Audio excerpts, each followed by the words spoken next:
Hello friends, आज का जो अपना टॉपिक है वो एक ऐसा टॉपिक है जो हर एक एग्जाम में पूछा जाता है। इसे आप इन्वायरमेंट का टॉपिक भी मान सकते हैं, इसे आप करेंट अफेयर्स का टॉपिक भी मान सकते हैं, इसे आप साइंस एंड टेक्नोलॉजी का टॉपिक भी मान सकते हैं।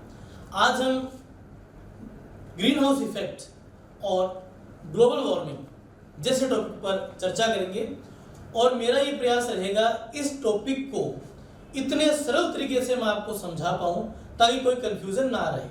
अक्सर मैंने देखा है कि ग्लोबल वार्मिंग और ओजोन डिप्लीशन का जो टॉपिक है उसमें स्टूडेंट्स कंफ्यूज रहते हैं, तो मैं इन सारे टॉपिक्स को इतने अच्छे ढंग से क्लियर करूंगा कि सारे जो कंफ्यूजन है वो दूर हो जाएंगे।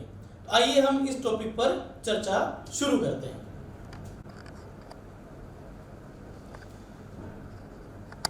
दोस्तों, जैसा कि आप इस चित्र में देख पा रहे हैं, हमारी अर्थ का जो रिप्रेजेंटेशन है वह ग्लोब के रूप में है।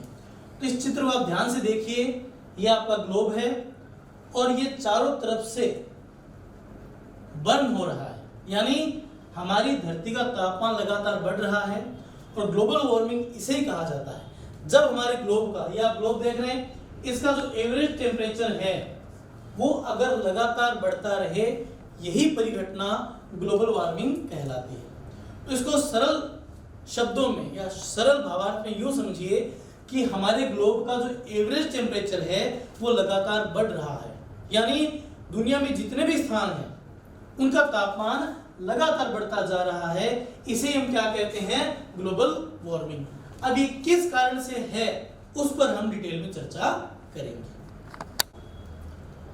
दोस्तों, ग्लोबल वार्मिंग का क्या कारण है, इसे समझने से पहले हमें इससे जुड़ा हुआ एक टॉपिक समझना पड़ेगा, या यूं कहेंगे एक मॉडल समझना पड़ेगा। उसे हम कहते हैं ग्रीन हाउस। तो आप देख रहे हैं ये ग्रीन हाउस बना हुआ है। तो इसमें होता क्या है इसको समझना। हमारी जो अर्थ है उसमें इक्वेटर से जब हम ऊपर की ओर जाते हैं तो जो अपर लेटिट्यूड्स हैं, ऊपरी अक्षांश हैं, यहाँ पर सूर्य की किरणें तिरछी पड़ती हैं। इसके कारण से वहां का तापमान कम हो जाता है। तो वहां वनस्पति उगाने और छोटे जीव जंतुओं को पालने के लिए वहां के जो लोग हैं, निवासी हैं, वो एक विशेष प्रकार का घर बनाते हैं। उसे ग्रीन हाउस कहा जाता है। देखिए, ये आपके सामने इस डायग्राम में ग्रीन हाउस बना हुआ है।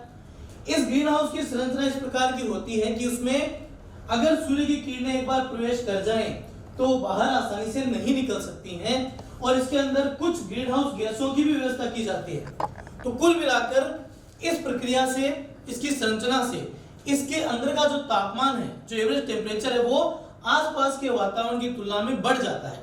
जब तापमान बढ़ गया, इसका उदाहरण समझिए। मान लीजिए यहाँ बाहर जो है वो टेम्परेचर 10 डिग्री सेल्सियस के आसपास है और इस ग्रीन हाउस के अंदर आपने ये विशिष्ट तकनीक अपना ली जिसमें सनरेज आ जाए तो बाहर नहीं जा पाए तो तापमान बढ़ जाएगा। तो इसके अंदर का जो टेम्परेचर है वो बाहर के मुकाबले 10 से 15 डिग्री ज्यादा हो जाता है। तो और यह तापमान वनस्पतियां उगाने के लिए अनुकूल होता है।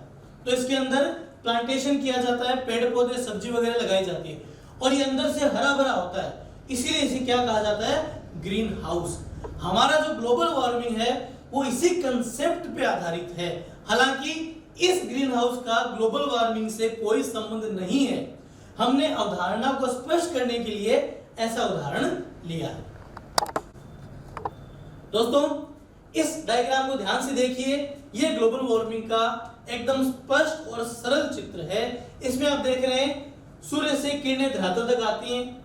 आप ये जानते हैं कि सूर्य एक तारा है, इसमें न्यूक्लियर फ्यूजन की प्रक्रिया होती है और सूर्य ठंडा होने के लिए रेडिएशन छोड़ता है। उन्हीं को हम सोलर रेडिएशन या सूर्य तप कहते हैं। इससे हमारा धरातल गर्म होता है। अब हमारा धरातल जब गर्म हो जाता है तो वो भी क्या करता है? रेडिएशन छोड़ता है। ग्लोबल वार्मिंग की जो रेडिएशन है वो इंफ्रारेड प्रवृत्ति की होती है। अब आप इसको यूं समझिए कि जैसे सूर्य जो है किसी भी स्थान पर दिन के 12 बजे मैक्सिमम अपनी एनर्जी देता है या रेडिएशन देता है, लेकिन किसी भी स्थान का जो मैक्सिमम टेम्परेचर है वो लगभग 2 बजे नोट किया जाता है, क्योंकि 2 घंटे में हमारी पृथ्वी पूर्णतः गर्म होकर या उसका कोई सरफेस गर्म होकर के रेडिएशन करने लग जाता है। अब आप इस चित्र में क्या देख रहे हैं? सूर्य की किरणों से हमारा धरातल गर्म हुआ, अब हमारी धरती रेडिएशन करने लग गई। अब आप एक बात को समझिएगा, हमारे इस वायुमंडल के अंदर कुछ विशेष गैसें पाई जाती हैं जिनमें कार्बन डाइऑक्साइड है, मीथेन है, सल्फर हेक्साफ्लोराइड है, कार्बन टेट्राक्लोराइड है, नाइट्रस ऑक्साइड है, कार्बन मोनोऑक्साइड है, क्लोरोफ्लोरोकार्बन है, सल्फर डाइऑक्साइड है और ओजोन और वाटर वेपर है। इन गैसों की क्या प्रवृत्ति होती है कि ये सूर्य से आने वाली किरणों को तो आने देती हैं, लेकिन धरती से जो किरणें जाती हैं इंफ्रारेड, उनको ये एब्जॉर्ब कर सकती हैं। समझ गए? और ये प्रक्रिया जब से हमारी धरती बनी है तब से विद्यमान है और ये हमारे इस अर्थ का औसत तापमान बनाए रखने के लिए जरूरी भी है। लेकिन समस्या कब पैदा हुई? मनुष्य की गतिविधियों के कारण इन गैसों का जो कंसंट्रेशन है वायुमंडल में वो लगातार बढ़ता गया। आप इस डायग्राम में देख सकते हैं। देखिए यहाँ इन गैसों की, ग्रीन हाउस गैसेज की सांद्रता कम है तो धरातल की जो किरणें हैं वो ज्यादातर देखिए अंतरिक्ष में जा रही हैं, बहुत कम किरणें अब्जॉर्ब होकर वापस धरती पर आ रही हैं। लेकिन जब इनकी सांद्रता बढ़ गई तो ज्यादातर जो किरणें हैं वो वापस धरातल पर आने लग गई और इससे क्या होगा? हमारे एनवायरनमेंट का टेम्परेचर बढ़ेगा। और ये जो प्रभाव है ये ठीक इस ग्रीन हाउस की तरह से है। यहाँ इस घर की विशेष संरचना के कारण सूर्य की किरणें नहीं जा पाई, तापमान बढ़ गया और यहाँ इन गैसों के समूह ने मिलकर के एक ग्रीन हाउस का निर्माण कर लिया। तो ये जो कंसेप्ट है ग्रीन हाउस का, ये यहां से लिया गया है। मैं फिर बता रहा हूं, इस ग्रीन हाउस का कोई भी इफेक्ट धरती का तापमान बढ़ाने में नहीं है, इसका है। और ये कंसेप्ट इससे मिलता जुलता था तो विज्ञान में इसे, एनवायरनमेंट में इसे अडॉप्ट कर लिया गया। तो इसे जितना इनकी मात्रा बढ़ रही है उतना ही किरणों का जो अब्जॉर्प्शन है और धरती का रिफ्लेक्शन है वो बढ़ रहा है और हमारा तापमान, हमारे ग्लोब का तापमान बढ़ रहा है। यही ग्लोबल वार्मिंग है। और जितनी इन गैसों की सांद्रता, देखिए यहाँ ये सांद्रता मैक्सिमम है तो यहाँ किरणें भी उतनी मात्रा में नीचे आएंगी। जितनी मात्रा में ग्रीन हाउस गैसों की सांद्रता एनवायरनमेंट में बढ़ेगी उतना ही हमारा टेम्परेचर बढ़ेगा। क्यों? क्योंकि उन किरणों का वापस परावर्तन धरती की ओर उसी अनुपात में होगा। तो यहाँ इनकी सांद्रता बढ़ना एक समस्या है जो मानवीय गतिविधियों के कारण से होती है।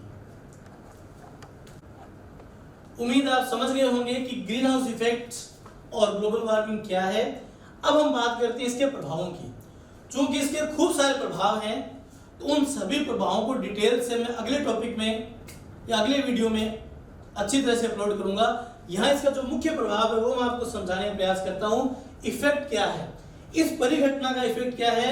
इसे देखिए, हमारा टेम्परेचर लगातार बढ़ रहा है और आप जानते होंगे हमारे मौसम या जलवायु को तीन जो एलिमेंट है वो सबसे ज्यादा प्रभावित करते हैं। उसमें सबसे इंपॉर्टेंट है टेम्परेचर, दूसरा है मॉइस्चर यानी नमी और तीसरा एयर प्रेशर यानी वायुदाब। अब जब हमारी धरती का तापमान लगातार बढ़ेगा तो ये वायुदाब को भी प्रभावित करेगा और ये नमी को भी प्रभावित करेगा।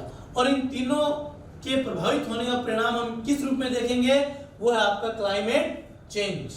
तो ये जो ग्लोबल वार्मिंग है ये क्लाइमेट चेंज करने का सबसे बड़ा कारण बन गया है।